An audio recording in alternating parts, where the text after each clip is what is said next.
In the name of the Father, and the Son, and of the Holy Spirit, Amen.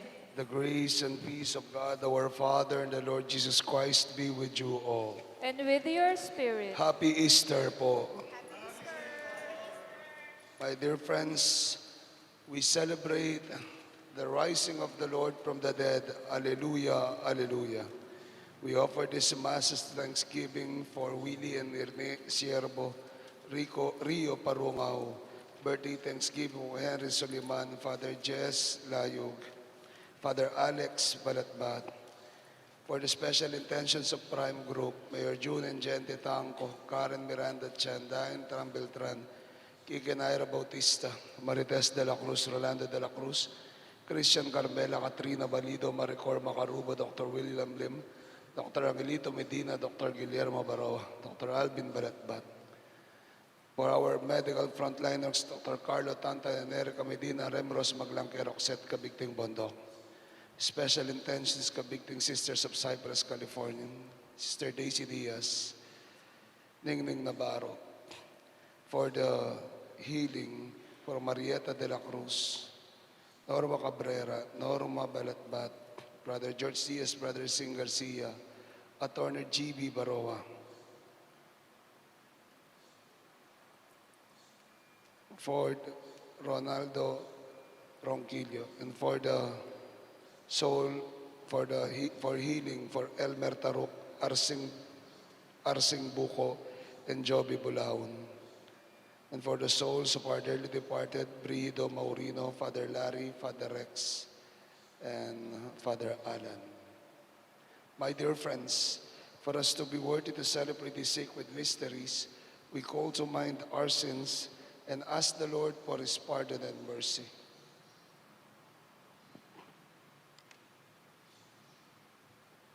You were sent to heal the contrite of heart. Lord, have mercy. Lord, have mercy. You came to call sinners. Christ, have mercy. Christ, have mercy. You are seated at the right hand of the Father. Intercede for us. Lord, have mercy. Lord, have mercy. May Almighty God have mercy on us, forgive us our sins, and bring us to life everlasting. Amen. Gloria in excelsis Deo.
Let us pray.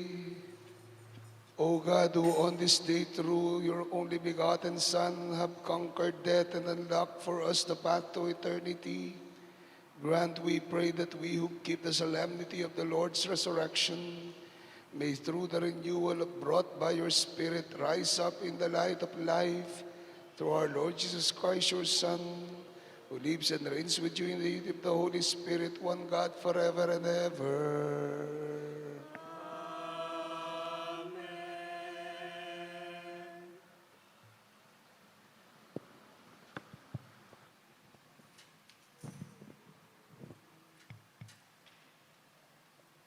A reading from the Acts of the Apostles. Peter proceeded to speak and said, "You know what had happened all over Judea, beginning in Galilee after the baptism that John preached. How God anointed Jesus of Nazareth with the Holy Spirit and power. He went about doing good and healing all those oppressed by the evil. For God was with him. We are witnesses of all that he did, both in the country of the Jews and in Jerusalem. They put him to death by hanging him on a tree.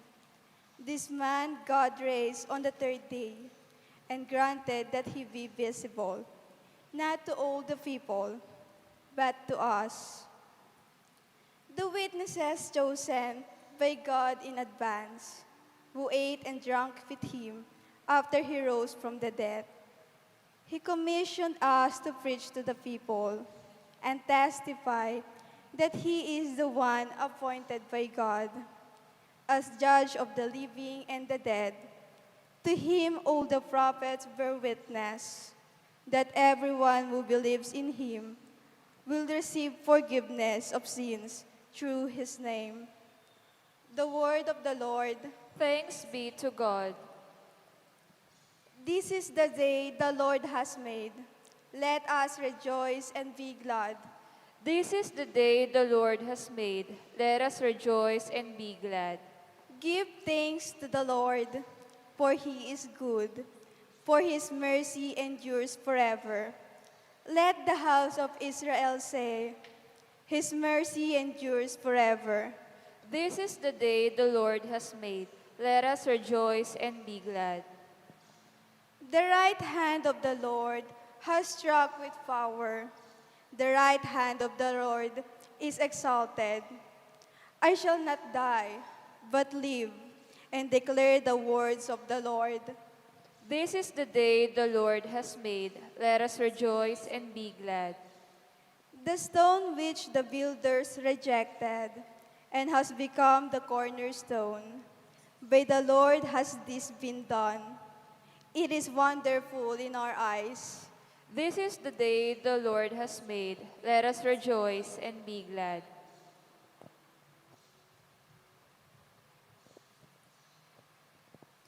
A reading from the letter of St. Paul to the Colossians. Brothers and sisters, if then you were raised with Christ, seek what is above, where Christ is seated at the right hand of God. Think of what is above, not of what is on earth. For you have died, and your life is hidden with Christ in God. When Christ your life appears, then you too will appear with him in glory. The word of the Lord. Thanks be to God. Let us all stand.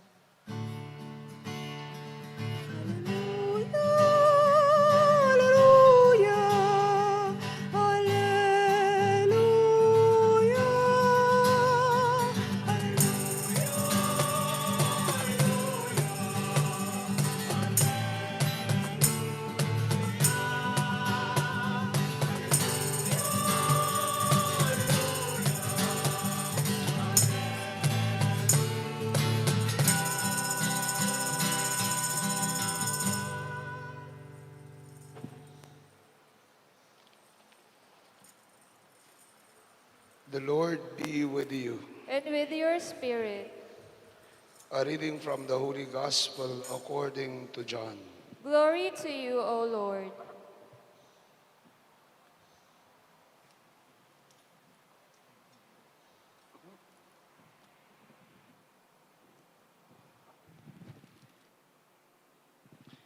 On the first day of the week, Mary of Magdala came to the tomb early in the morning while it was still dark and saw the stone removed from the tomb.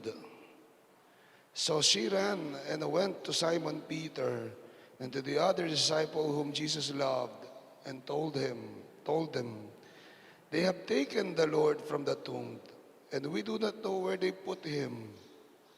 So Peter and the other disciple went out and came to the tomb. They both ran, but the other disciple ran faster than Peter and arrived at the tomb first. He bent down and saw the burial cloths there, but did not go in.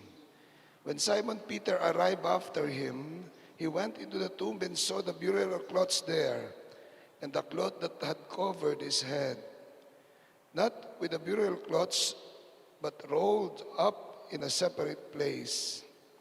Then the other disciple also went in, the one who had arrived at the tomb first, and he saw and believed, for they did not yet understand the scripture that he had to rise from the dead.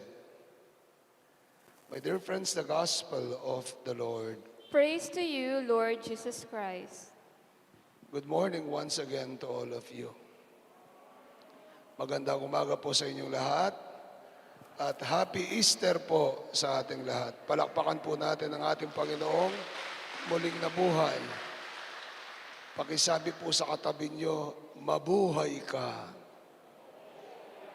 Mabuhay ka. Tayo ay mabuhay at tayo'y buhay dahil kay Kristo. Amen.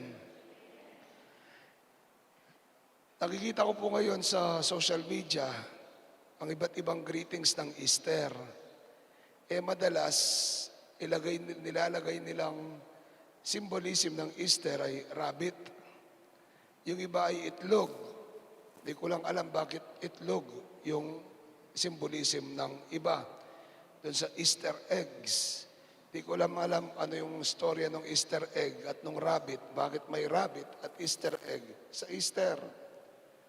Pero sa ating mga Katoliko, sa ating pananaw bilang Kristiyano, ang simbolismo ng muling pagkabuhay ng Easter is what the gospel tells us today, the empty tomb. The empty tomb, ang libingang walang laman. Bago po ako pumasok kanina dito, ay merong nililibing doon sa likod. Ang libingang walang laman. Nagpunta ang mga alagad, ang mga babae, at 10 ng sina Maria Magdalena at nakita na wala ng laman ang mismong libingan ng ating Panginoon. Anong nangyari? Ang sabi niya, they have taken the Lord. Kinuha ang Panginoon. Pero siya'y muling nabuhay. Siya ay muling nabuhay. It is Jesus' victory. Tagumpay ni Jesus laban sa kamatayan. Tagumpay ni Jesus para sa atin laban sa kasalanan at sa kadiliman. It is not only the empty tomb symbolizes the victory of Christ over the sin and death, but it is not only Christ's victory, it is our own victory. Ating tagumpay sa kasalanan, ating tagumpay sa kadiliman, ating tagumpay sa kamatayan. Tayo ngayon ay nagtagumpay kasama si Kristo. O si Kristo ay nagtagumpay para sa atin. Amen. Pangalawa, sinasabi sa atin ng empty tomb o ng libingang walang laman na ang buhay natin ay hindi natatapos sa libingan. Ang buhay natin ay hindi natatapos sa kamatayan. May bagong simula, may bagong liwanag, may bagong buhay na naghihintay para sa ating lahat. It might be ironical, but this has always been my message mahumili, kapag naglilibing po ako dyan, dito o dyan sa harap, lagi ko sinasabi na ang buhay ay hindi natatapos sa kamatayan, sa ataol o sa libingan. Bakit? Anong prueba mo, Father? Sinong saksi mo, Father? Ang mismong Panginoon. The living proof that we do not end in death is Jesus Christ. Anong sabi niya? Anong sabi niya? Sino mang maniwala sa akin ay may buhay na walang hanggan. Kaya nga po, tayo tinatawagan, mga kapatid, sa mga pagkakataon na nararanasan natin ang kamatayan, when we experience or when we have our own death experiences, mga kabiguan, mga pagsubok, mga problema, mga karamdaman, mga bagay-bagay na naglulugmok sa atin at nagpapahirap sa atin, na para bagang napakadilim ng buhay natin, na para bagang kamatayan na ang nararanasan natin. Huwag po kayong mag-alala. Tayo maging puno ng pag-asa dahil nandyan ang Panginoon. Nandyan ang Panginoon na nabuhay na muli para sa ating lahat. Amen. Nakita po natin ang bagong damit ng mahal na Nuestra, bigay ng mag-asawang Merlin at Lisa David. Ang kulay po ay orange. Orange. It is the symbol, the color of hope. Color of hope. Ng pag-asa. Makita niyo po yung mga preso. Anong suot nila? Orange. Orange. Ibig sabihin, binibigyan ng pag-asa. Mga kapatid, ang mismong pagkabuhay ng ating Panginoon ang nagbibigay ng pag-asa sa atin. Lalong-lalo na sa mga pagkakataon na akala natin ay katapusan na natin. Na akala natin ay katapusan na ng buhay natin. Na akala natin pag pinagbagsakan tayo ng langit at lupa dahil sa problema, mga pagsubok, mga kabiguan sa buhay, experiences of death. Christ is alive. Christ has risen. And He will give us a new life. He will raise us up. He will enlighten us even in the experiences of death. This is resurrection. This is Christ rising from the dead. This is us rising from our own deaths. Muli po, Happy Easter sa inyong lahat. At naway ang pagkabuhay ni Jesus ang bumuhay ng bumuhay at bumuhay sa ating lahat. Kaya pakisabi po muli sa katabi nyo, mabuhay ka. Happy Easter po sa inyong lahat. Please rise.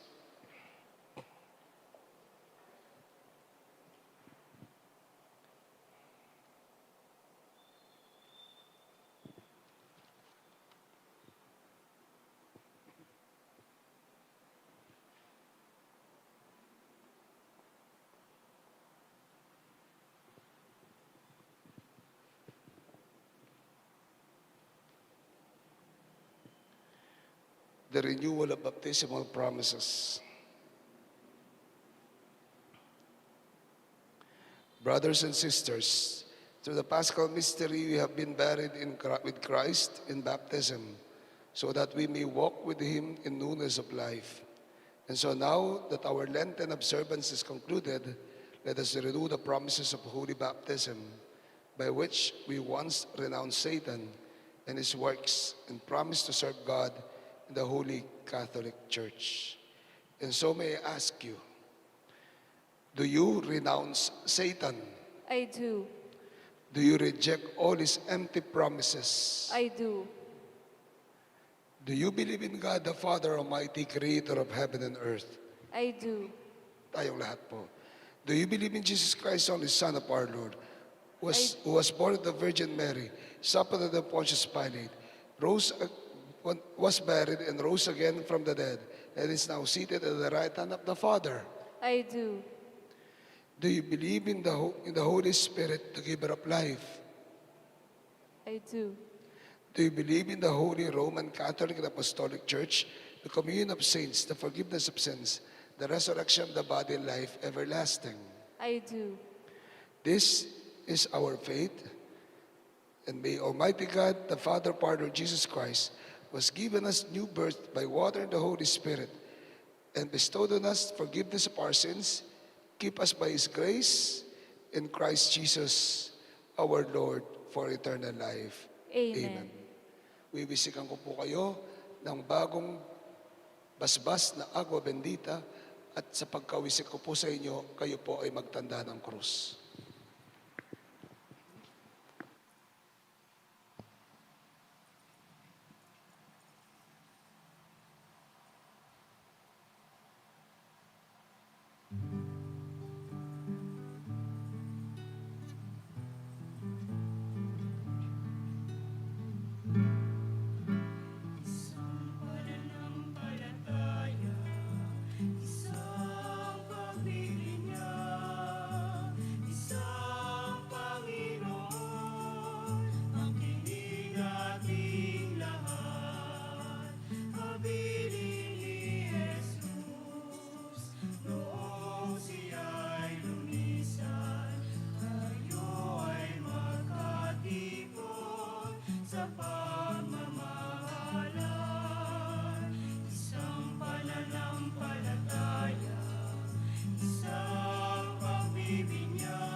Risen Lord, hear our prayer. Risen Lord, hear our prayer.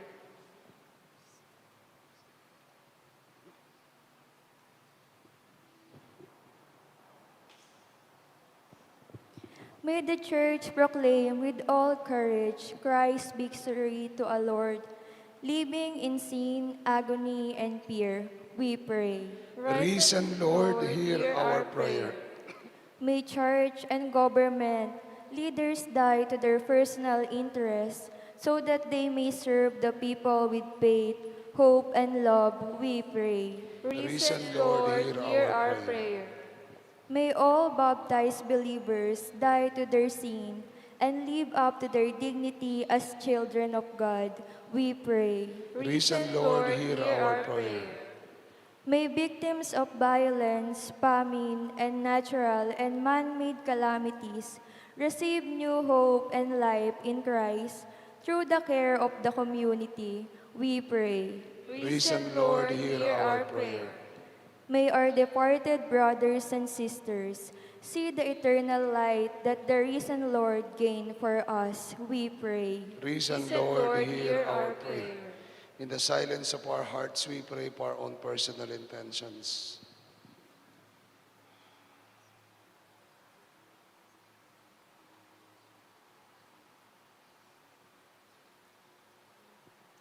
Lord, these are our prayers, these are the intentions of our hearts. We pray that through this, we truly be enlightened by the risen Lord, who lives and reigns forever and ever.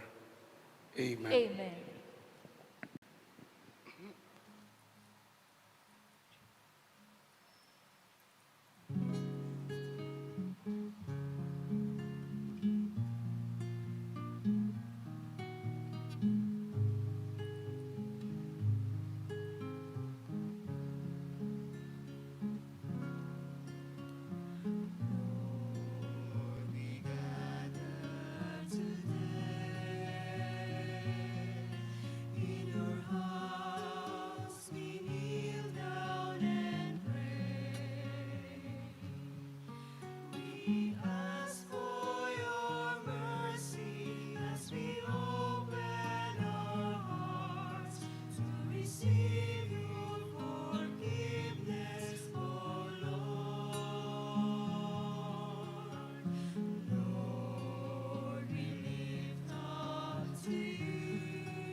Pray, my dear friends, that this our sacrifice may be acceptable to God, the Almighty Father. May the Lord accept the sacrifice at your hands for the praise and glory of his name, for our good and the good of all his holy church. Exultant with paschal gladness, O Lord, we offer the sacrifice by which your church is wondrously reborn and nourished through Christ our Lord. Amen. And the Lord be with you. And with your spirit, Lift up your hearts. we lift them up to the Lord. Let us give thanks to the Lord our It is God. right. It's right. It is so right and just, our duty and our salvation, always and everywhere to give you thanks. Lord, Holy Father, Almighty and Eternal God, through Christ our Lord, for the days of his saving passion and the glorious resurrection are approaching, by which the pride of the ancient foe is vanquished, and the mystery of our redemption in Christ is celebrated.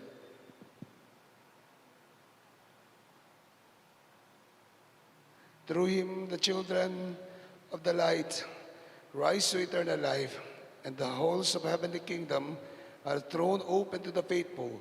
For his death is our ransom from death, and his rising, the life of all has risen. Therefore, overcome with paschal joy, every land, every people exalts in your praise, and even heavenly powers with angelic hosts sing together the unending hymn of your glory as we acclaim.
You are indeed holy, O Lord, the fount of all holiness, and make holy, therefore, these gifts, we pray.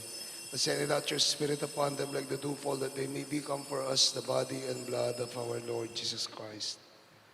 At the time he was betrayed and entered willingly into his passion, he took bread and giving thanks, broke it, gave it to his friends, saying, "Take this, all of you, and eat of it, for this is my body which will be given up for you."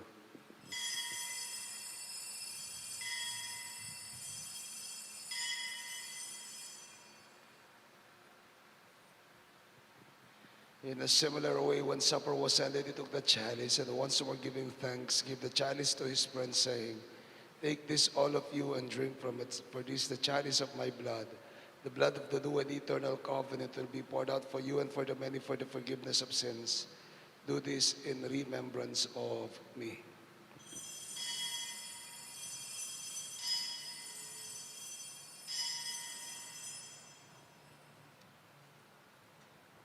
The mystery of faith.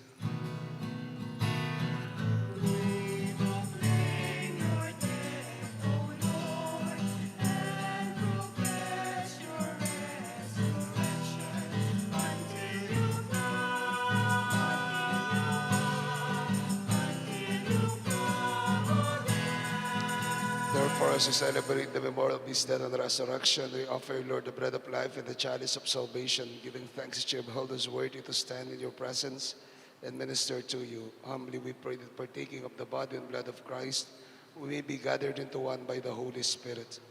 Remember, Lord, your church spread throughout the world and bring her to the fullness of charity. Together with Francis, our Pope, Florentino, our Archbishop, Asianus Emeritus, and all the bishops with the clergy and your children whom you have gathered here before your altar. Remember also our brothers and sisters who have fallen asleep in the hope of the resurrection, and all have died in your mercy. Welcome them into the light of your face, and have mercy on us all, we pray, that with the Blessed Virgin Mary, Mother of God and our Mother, with Saint Joseph, our most chaste spouse, with the blessed apostles and all the saints who have pleased throughout the ages, we merit to be co-heirs to eternal life, and we praise and glorify you through your Son, our Lord Jesus Christ. Through him, with him, in him, O God, Almighty Father, the unity of the Holy Spirit, all glory and honor is yours forever and ever. Amen. As one family, we pray to the Father with the words, Jesus taught us.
Lord Jesus Christ, you said to your apostles, peace I leave you, my peace I give you. Look not on our sins and the faith of your people, and graciously grant us peace and unity in accordance with your will, who lives and reigns forever and ever. Amen. The peace of the Lord be with you always. And with your We spirit. share the peace of Christ with one another. Peace be with you. Peace.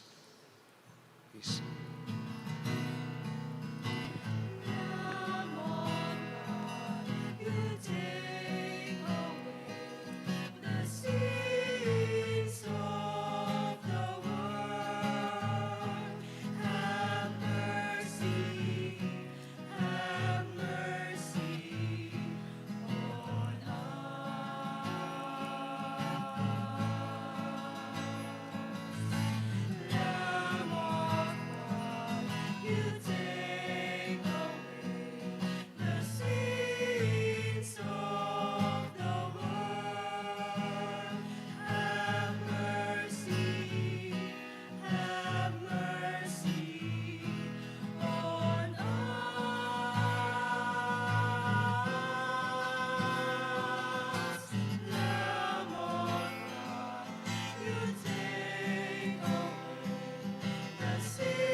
My dear friends, this is Jesus, the Lamb of God, the God who was risen from the dead, who has won over death for us. Happy are we. We're invited to join him in this holy meal. Lord, I am not worthy that you should enter under my roof, but only say the word, and my soul shall be healed. Spiritual Communion. My Jesus, I believe that you are present in the most holy sacrament. I love you above all things, and I desire to receive you into my soul. Since I cannot at this moment receive you sacramentally, come at least spiritually into my heart. I embrace you as if you were already there, and I unite myself wholly to you. Never permit me to be separated from you. Amen.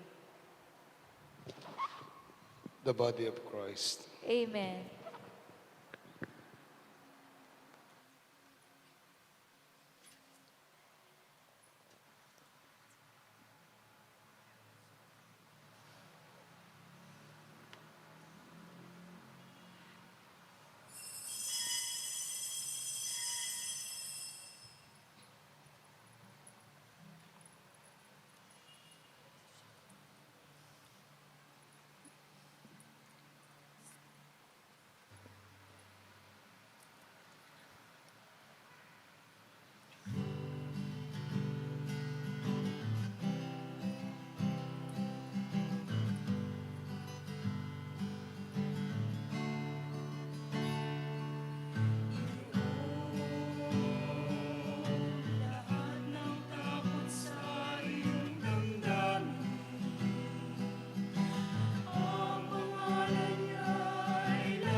Hindi siya panaginip, hindi siya isang pangarap, siya'y buhay.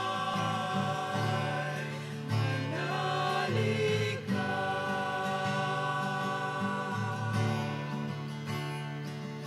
Ang ngayon, tila walang mararating na bukas. Ngunit kung siya'y hayang maglandas, pag-asa ay muling mabibigkas.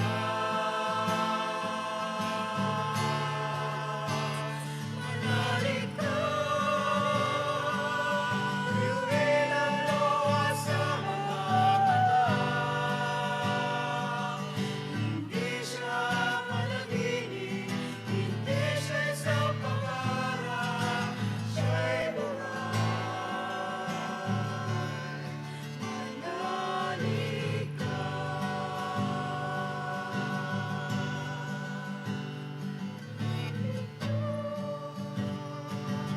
Biyuin ang luha sa mga mata.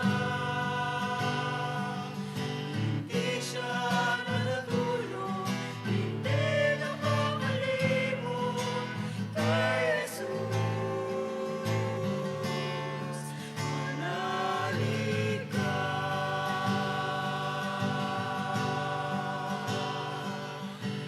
Kay Jesus.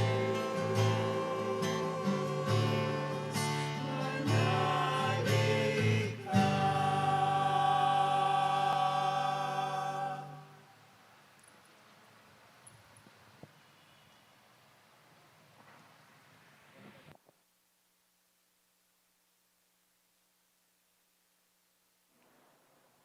Oratio Imperata for protection against the COVID-19 virus. Merciful and compassionate Father, we come to you in our need to seek your protection against the COVID-19 virus that has disturbed and even claimed lives. We ask you now to look upon us with love and by your healing hand, dispel the fear of sickness and death, restore our hope and strengthen our faith. We pray that you guide the people tasked to find cures for this disease and to stem its transmission. We thank you for the vaccines developed, made possible by your guiding hands.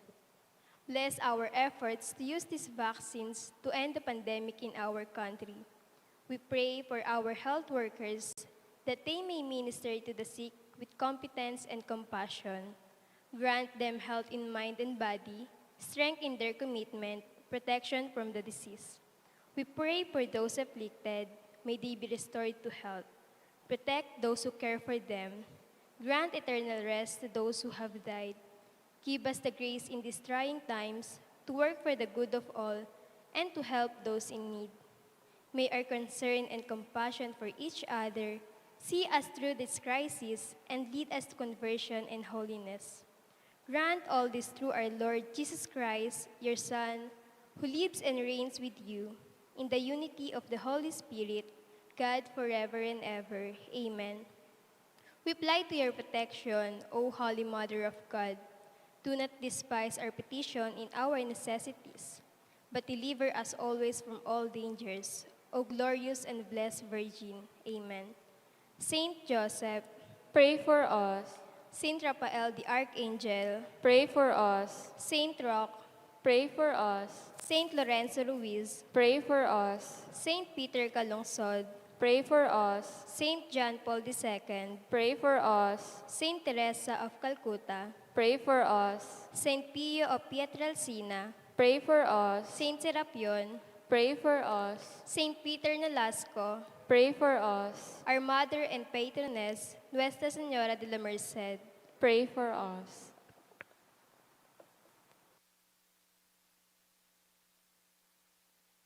Let us pray.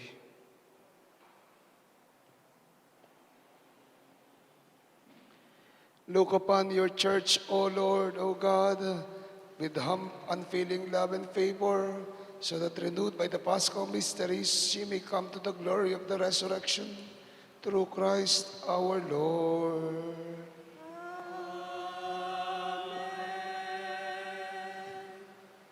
Panawagan po. Francis Mark Villanueva, Bahay, Pare. Is may kasal kay Regine Bautista, Santa Maria, Bulacan, May 8, Sagrada Pamilya, Tangos. Jason Casillan, Muñoz, Baysiha. Is may kasal kay Ira Rose de la Cruz, Dulong, Ilog. May 21, Santo Niño, Pasay Parish, Kapitan Pepe, Nueva Ecija.